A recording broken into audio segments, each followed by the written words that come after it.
Hi, this is Frank Buck, and this is the place to be if you want to get organized and make it look easy. Today, we're going to talk about a simple hack to clear the clutter. Is this policy manual the current version? Do I really need to keep the contents of this box? Anybody know what this thing is? Are you asking these questions as you move into your new office to begin a new job? Are you asking these questions in the home you've lived in for a decade? Well, the clutter may have taken over rooms or it may just merely be a corner. But clutter is clutter and it only gets worse the longer it's left unaddressed. During my career in education, I held 5 different positions, and each time the first order of business was cleaning out and organizing the space left by my predecessor. Now, generally, those on the way out aren't as conscientious about having everything as neat and organized as the person coming in. So, when you're new to the job, as you organize, anything you pick up will fall into one of two categories. You need it or you don't. So toss the junk and organize the treasure. But in the early days, it's hard to tell which is which. So as a result, we hang on to it all and wonder why we can never find anything amid the clutter. Time tends to answer those questions. So today, the folder that looks like junk may turn out to be the folder you'll be looking for next week. You can come across a box of keys. Nobody has any idea which locks they fit. A month later, you encounter that locked storage room, and a match turns up in that box of orphan keys. So aren't you glad that box of keys spent some time in bulk before being thrown out? So what's bulk all about?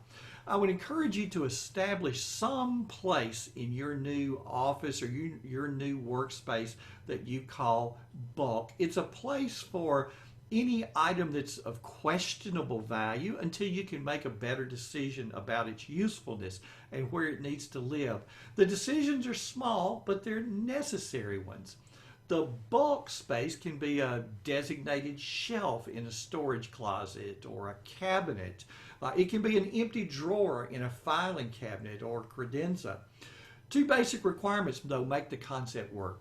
First, you must check that area regularly. On my task list is a weekly repeating item that merely says, check bulk. It's a trigger to look at the contents and make sure that decisions about where those things need to go and what needs to happen to them are being made. In a new position, the bulk space grows smaller each week as some items are discarded and others are organized into their proper places. Second, nothing gets to live in bulk permanently. Bulk is a holding tank for items awaiting decisions. Bulk provides a temporary place for clutter. It's out of sight.